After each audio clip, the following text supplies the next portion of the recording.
Good afternoon, everyone, and welcome to episode 2 of shOPS Talk. Brad Smith, co-founder and CEO of Sonar and founder of Wizard of Ops, joined by my good friend Ben Fuller here, who we'll get into here in a second. We'll talk all things operations. We're going to give it about 30 more seconds, let everybody get in, get comfortable, grab a drink, popcorn, whatever you need to do. We'll get started shortly. Ben's probably going to grab a taco here in a second, so don't mind him. He's a taco connoisseur. If you don't know Ben well enough already, besides Salesforce being the biggest passion of his, he's a taco connoisseur of the best. I mean, just so we're clear, I'm married with a kid, so that is my top passion. And then like Salesforce comes in after that. But very true. Baby Fuller and Emily. Sorry about that. Passion number 2. So great. Ready to kick off. Welcome again to shOPS Talk. This is an original Zoom series where we've partnered together not only with Sonar and Wizard of Ops, but also by our great sponsors and best friends over at Salesforce, bringing you live content on all things operations. And we're pleased to have one of the best in the game, Ben Fuller, join us today. As you can tell, this is not a mirage. This is not an optical illusion. We are in person. We were fortunate enough, obviously, last week to have Manas Kaskari on from CB Insights, a good friend of ours. Couldn't make it up to the greater New York region to hang out with him, but fortunately Ben's here in Atlanta with us, so we put our heads together, 6 feet away, of course, to be able to put this show live and in person. So we're excited to have Ben on. A little bit of my backstory with Ben. We've been good friends for years now. I learn more about Salesforce from him on a daily basis than probably anybody else, but I won't steal his thunder. I'll let him introduce himself as well. yeah, Ben, Brad gives me a little bit too much credit there. I break more things than most people do, and that's how I find out little quirks and pieces there. Ben Fuller, strategic systems manager at SAS Optics. So they're a fintech company here based in Atlanta. And on the side, I'm one of the co-founders at CloudTrails, a Salesforce consultancy for small businesses. Absolutely. So again, I've known Ben for a while. Ben was an OG member of Wizard of Ops. I want to say the top 10 or the first 10. And again, a little bit of the backstory that we always tell folks with Wizard of Ops. It's our organic community for operations leaders and Salesforce ecosystem, really to bounce ideas off each other and learn, collaborate, network. So we're going to do exactly that as well today. One of the reasons we want to have Ben on is as an operations connoisseur himself. He's got an immense background on all things Salesforce and operations, but when we thought about what we wanted to talk about, it's stuff that we need to know as operations leaders. How do we go and build great operations teams? How do we empower our go-to-market teams within our companies to do what they need to do? We had a whole talk track. We had a whole script ready to go about that, but as we were leading up to this, all the questions that were coming through in our shOPS Talk channel on Wizard of Ops, you guys wrote the script for us. So we're going to deviate a little bit, really just kind of go into some of the things that you all want to hear about and really understand how we can help your operations teams grow. So one of the first ones that we came in with was, what are the key functions of a sales operations group? I've got my opinions. I'm going to let Ben lead this off. I think I'll preface all of it, though. A lot of this comes down to what your company looks like, how big y'all are, how big the group is. But what are the key functions? Yeah, I think the biggest and probably the most important is reporting, like your key reporting and data integrity, to be honest. Are your opportunities coming in correctly? Are you finding all the information? Are your validation rules firing correctly? And then what's that look like? Are you tracking your ACV, your MRR, however you guys want to track it, however you report on it? Are you guys getting the right information you need? And then from there, it's I don't want to say keeping the sales team in line, but it's a little bit of slapping hands and making sure people stop fat fingering fields when they enter information. Yeah, absolutely. When I think about the key functions of sales ops, you can almost start to break it down into pillars. We were actually just on this morning talking with a good friend of ours, Alex Miller over at Sendoso, working on building out more of his operations team. And one of the candid conversations we were having was, how do we start to divide this by discipline? You and I have talked about this a ton of times. We spoke together at Snowforest out in Utah earlier this year. 3 weeks before COVID. Yeah, a couple weeks before coronavirus happened. But when we think about these pillars, like we think of reporting and analytics that you touched on, we think about process improvement. You're seeing a big wave of this in the sales enablement space right now. How do we make sure our go-to-market teams have the right information, have the right tracks that they can go down? And obviously, very near and dear to our hearts, systems management. How do we make sure Salesforce, all the other systems in this greater Salesforce ecosystem work cohesively together to make sure that path and that journey is correct? Yeah, I think if we go back to coronavirus for a second here, I think what you'll see is you said based on enablement. Yeah. I think coronavirus has led to a lot of improvements internally. People now, whether they like it or not, have time to focus on these pieces that, quite frankly, have fallen through the cracks over the last couple of years as you build your company. And ops is, I don't want to say historically, but traditionally, it's the last roll spilled in some places. And now you're seeing where those gaps are as people are trying to plug holes in funnels, and operations has provided us that ability to fix those things. That was a meaningful word slip, by the way, when he said pug instead of plug. Yeah. Because Frank's hanging out with us again today. So when we think about that, and again, how we grow and expand these teams, it's a big piece of that. When we look at the system side of it, and we talk about how change management and how we need to collaborate now on the enablement side, now more than ever, outside of you and I, who are 6 feet away on a patio right now, it's hard to get change management and collaboration and teaching and training and enablement done. It's all virtual. So we don't get to jump into a room together, go for 30 minutes and train each other. So now more than ever, enablement's a big component of operations teams. So we'll move into the next question. I love this, and I genuinely, talking with Dan Grossberg earlier this week about it, he's unique that he gets to wear both of these hats. But the question was, what are the differences between sales ops managers and typical sales managers? I mean, I think it depends where you are in the life cycle of the company too. Yeah. I think in a lot of early stage companies that one and the same, whether that's a good thing or a bad thing. But traditionally, sales ops is the one who's holding sales accountable for, and the Salesforce ecosystem, the opportunities they're entering, their data integrity, again, is a big piece, ensuring that you are collecting the information you need to progress down the client lifecycle after a deal is closed. Yeah, absolutely. I think it's unique. It's a unique question because at first when you read it, it's like, well, there's a ton of differences between sales operations and a typical sales manager. But to Ben's point, when you peel back this layer real quick and you see how data is telling the story that you need to tell, I think you start to realize why sales operations is so important. Now, do we turn over all of that data and all that insights to the sales team and coach against battle cards and anything for objection handling? Absolutely. But if you don't have data to tell that story, you're not really going to get too far. Yeah, and I'm sure there's not been any kind of survey done, but I think we'd be surprised based on the number of ops people who started out in the sales world and just kind of through their career progressed into an ops role from either a frontline seller or something like that. You're spot on. When we talk with so many of our customers and members of our community, how did you get into operations? Last week we had Manas on, and he was telling us, I used to be a school teacher, and now I'm transitioning into operations.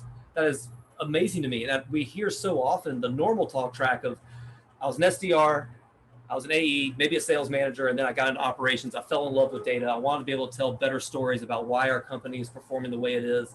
And so there's a natural segue. Going back to Dan Grossberg, good friend of ours, we talk to him often. Dan's wearing that hat in both places right now at Clyde. And I didn't give him a heads up that I was calling him out, so apologies, Dan, but he knows me well enough that he'll call me out somewhere later, probably on LinkedIn of some sorts. But when you think of Dan, Dan's great at this because he's managing his BDR team. He's also doing a lot of the sales management, but how much of a better sales manager is he now that he's data driven and he's running through the operation courses? Yeah, well, I think, we talk about that career progression. I mean, Mark Lale is a good friend of ours. He's RevOps guy at Full Story. He started out underneath you as an SDR, right? Before making that transition into being a full-blown ops guy. It blows my mind sometimes to think of Mark, and great community member of ours, great friend of ours. For better or for worse, he came to me when he was in sales development at Gather a couple companies ago, and he's like, man, I really love what you're doing. You're solving a lot of big problems on the sales space, and I see why you're doing that on everything operations. How do I learn more about this? It's like, well, let me spin you up a sandbox. I'll give you keys to the castle. You can have some admin access. And I look up at Mark now, still a great friend of ours, more Salesforce certifications than I have fingers and toes, I think. And he's well exceeded what I thought just in the number of years that he's been a Salesforce practitioner. So again, going back to the root of that question, the difference between sales ops managers and the typical sales manager, there's a lot, but also when you think about that Venn diagram, there's a lot of overlap as well. Definitely. So this next question, good friend of ours actually here in the greater Atlanta area, Alan Helms asked, I'll kind of be brief on the question, but for those that are in WizOps, jump over to the actual shOPS Talk question. But he was asking so much to a certain degree of how do we start to track some of the customer data that tells this customer journey. We see this all day. We've got new information coming in all day from our website, from different channels. People are pinging us on LinkedIn. People are filling out forms. They're taking demo requests. They're also just picking up the phone sometimes. So we have all these different channels that things are coming through. For him, how do we track the data behind that person as they come in through marketing, whether it be inbound or outbound? When they fill out that information, whether it be first name, last name, email, and title that we talk about often, all the way down to MQL status and SQL status and things like that. And then they recycle. Maybe they don't buy on the first round and they come back in inbound 6 months later. This is the epicenter of what we talk about on operations and how do we keep our data clean. Obviously, I've got some thoughts from the Sonar side of how do we make sure these systems operate correctly. But when you think of the data flow and the customer journey and the data behind the customer journey, what sticks out to you on that?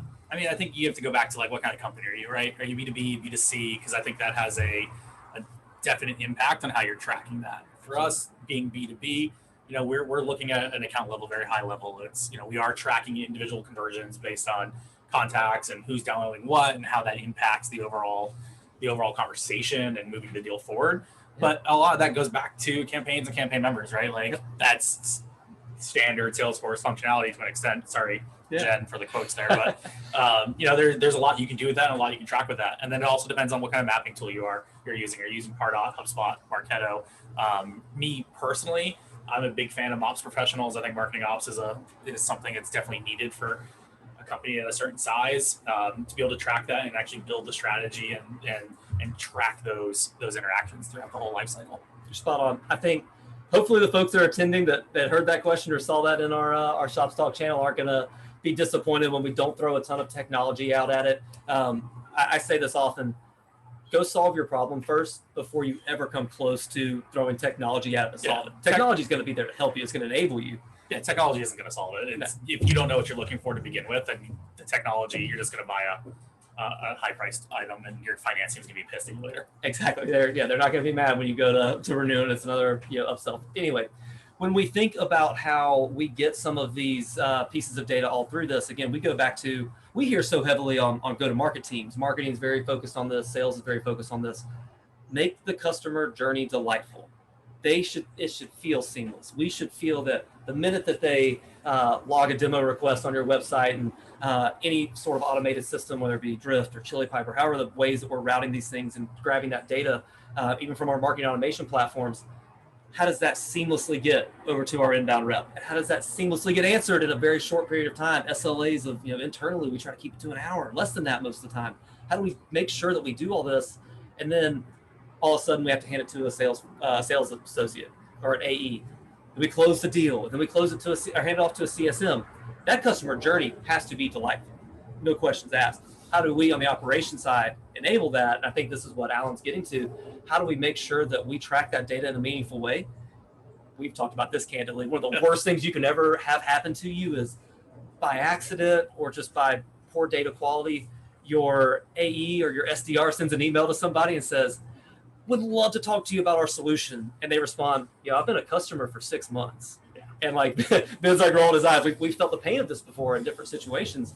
How do we mobilize around that and prevent that? And of course, a lot of it comes down to the data, but the data journey itself. Yeah, I think that goes back to data integrity, right? That goes back to that difference between a sales ops and a sales manager role. How are you tracking customers? How are you tracking their journey through your entire process from close one to hand off to success after implementation?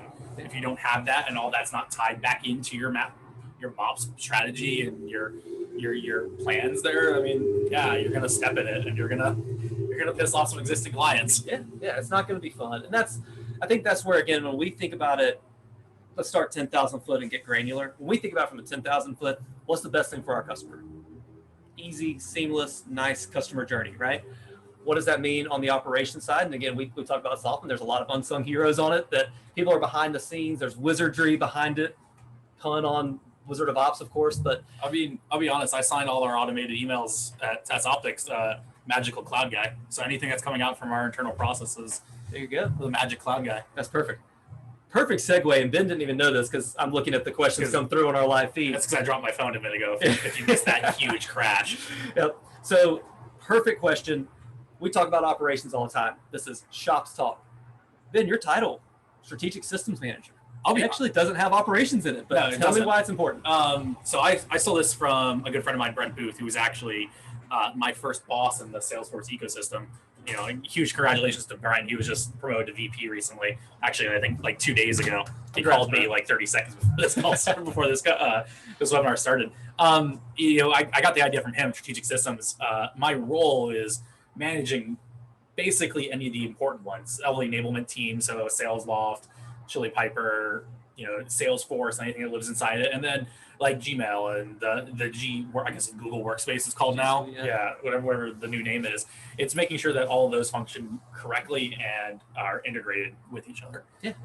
You can't, we talk about this often with all of our customers and everybody that we talk to in the community.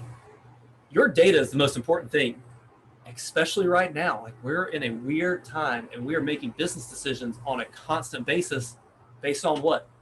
Our data. Where does our data come from?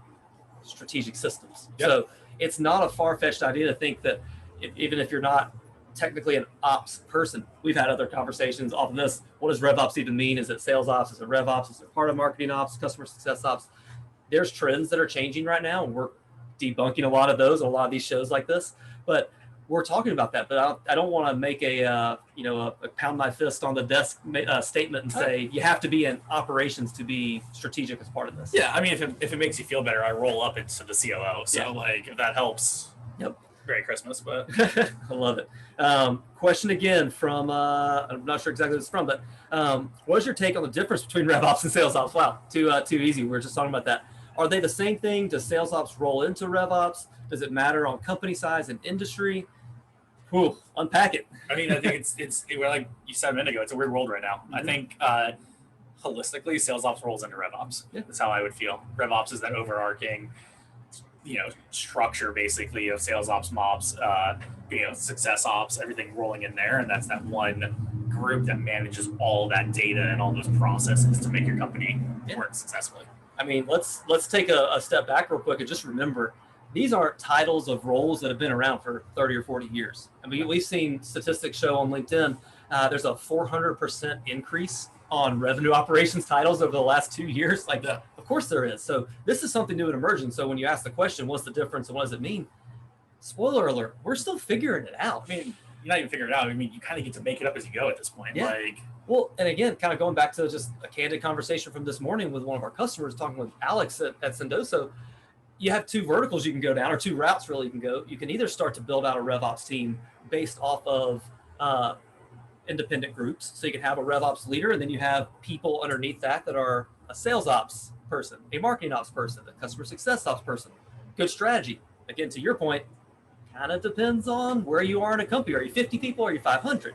Yeah, I mean, I think size matters. So it's something to keep in mind as you're building these teams and building these organizations. I think how fast are you looking to scale?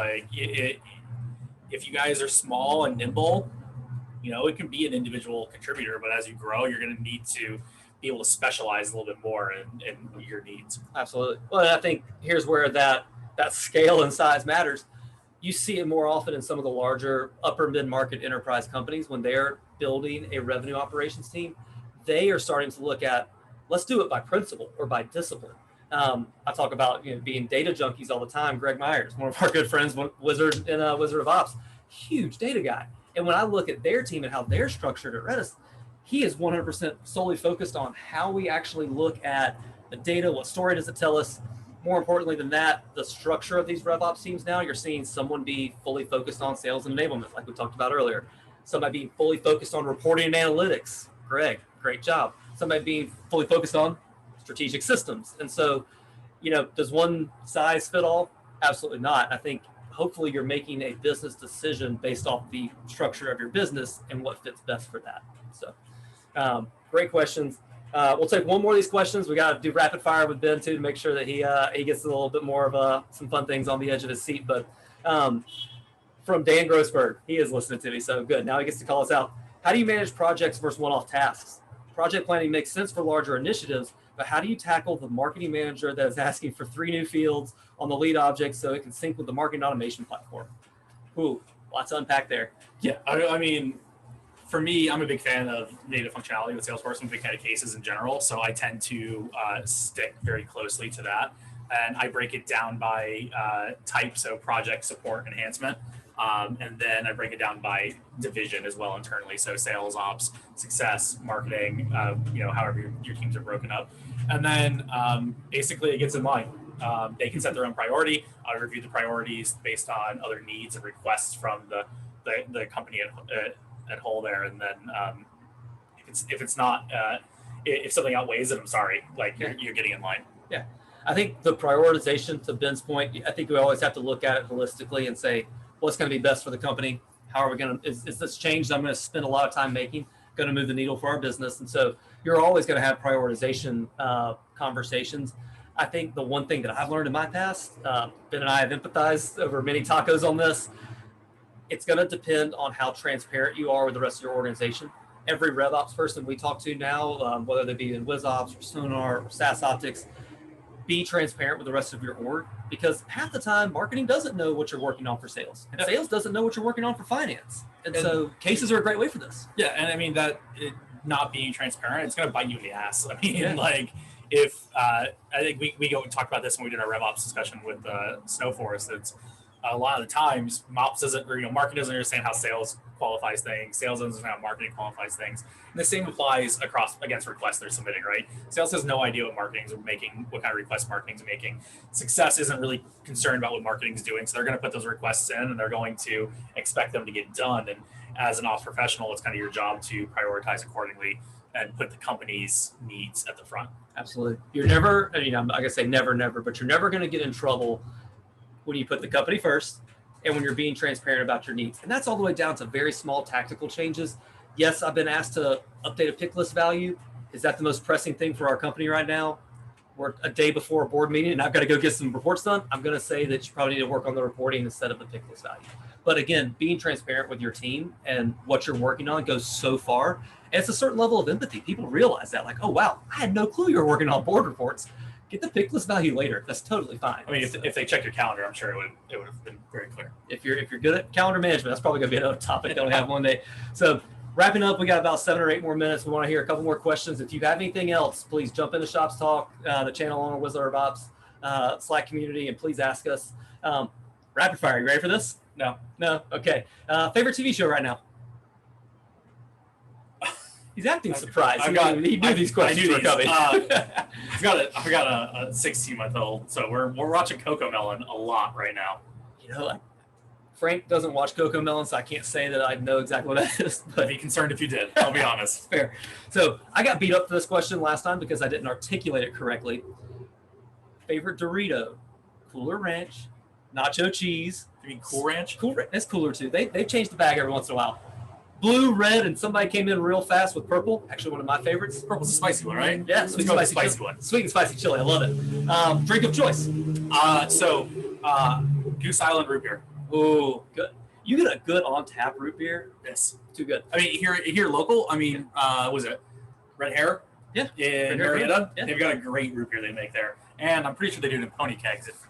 I like root beer, so that's where we're going with this. But they got a great pony keg for it. I love it. And for everybody that wants to visit Atlanta, 2021 is going to be your year. So, yeah, we'll get drinks at Red Hair, and then we'll go to Heirloom Barbecue. Ooh, and then we'll take a nap. They've got tacos at Heirloom too. Too easy on the next question. Favorite tacos? Honestly, probably right now the pork belly from Bar Taco. Hillary, who's kind of running all this for us, disagrees with me, but I'm the fat one, so I'm gonna take my opinion. All right, hot topic. We talked about it last time with Monis. How do you prefer your leftover pizza? I mean, like cold or like what are you talking about here? How do you prepare it? I got into a lot of trouble at my in-laws 2 weeks ago because I just like left the pizza on the counter and I just like picked a piece off when I was hungry to eat it. Okay, so pro tip. Refrigerate it. We don't want any diseases. It's like 2 hours later. Like it's fine. I know. If you were reheating it, what is your method of reheat? Or do you go? I'll just pull out the fridge and eat it. See, I lose these battles. I am. The cards are stacked against me in this. And so, finally, with every one of our Shops Talks questions, if you could go back in time, I can't hear you. If you could go back in time and tell Ben Fuller from 5 or 10 years ago a piece of advice in operations, what would it be? Ben Fuller 5 or 10 years ago was valeting cars in a parking lot in Salt Lake City. Honestly, just keep doing what you're doing. Like you're on a good path. You're gonna, I don't think it's fair to change how I've done things. but I let him stick that course. I have a good life. I'm happy with what I'm doing right now. Good. I think one of the things to point out too, and you gave Brent a shout out. He was one of your first managers. He got you into the Salesforce world. Brent was my, he's probably texting me or calling me right now. But yeah, Brent gave me that shot, and that was, I guess I kind of correlates a lot with you and Mark, and there was that shot. I'm eternally grateful to him. It takes a curious mind, and I tell people all the time, be willing to ask questions, get feedback, stub your toe, because you're going to be doing that constant loop a lot. But joining communities like Wizard of Ops, finding a good mentor like Brent, do that. It's going to be so impactful for how you do your career now. We've got a few more minutes left. Cool. I need a soundbite real fast for this. Soundbite, hit it. Emily, I'm sorry I forgot our anniversary this morning. This is me apologizing publicly. I love you very much. Thank you. For the record, Emily, I was shaming him about this too. So we've been giving him a lot. Dan Grossberg, oh no. So we will see if we can find a hotel room probably a bit later. He might not get back in the house. The doors might be locked. So couple last questions. As a new ops guy, how do you make sure you're not getting too into the weeds on the data versus not getting deep enough? Great question. I mean, I think you're I'm not a huge data guy. Let me clear this. Let me lay this out there real fast. I think you're always too deep in the weeds on data sometimes. Yeah. But I don't know how to answer that one. Yeah. I think it depends on what your actual roles and responsibilities are. How much should you be in the data? What kind of report? What stage is your company in, and what are you actually trying to solve for? And I think that will determine how deep you need to be. Yeah. I think the way I would look at that, your data is going to tell your story. Focus on it. If you're ever thinking, should I spend more time in it? The answer is probably yes. I don't know. And listen to your leaders, the folks that are asking questions about that data. They have a job to do. That VP of sales has to figure out, are we hitting our number? Or are we not? Are we hiring next quarter because we're exceeding that number? Or are we not? It's October. Spoiler alert. Everybody's in 2021 planning. How do you make any planning decisions without data? Everyone's in 2021 planning, and they're trying to spend what budget they have right now. Yep, absolutely they are. And so when you think about it in that context, I would always err on the side of focus heavier on data. But it's a good point because you can get lost in it. And we say the analogy all the time. You can't see the forest through the trees.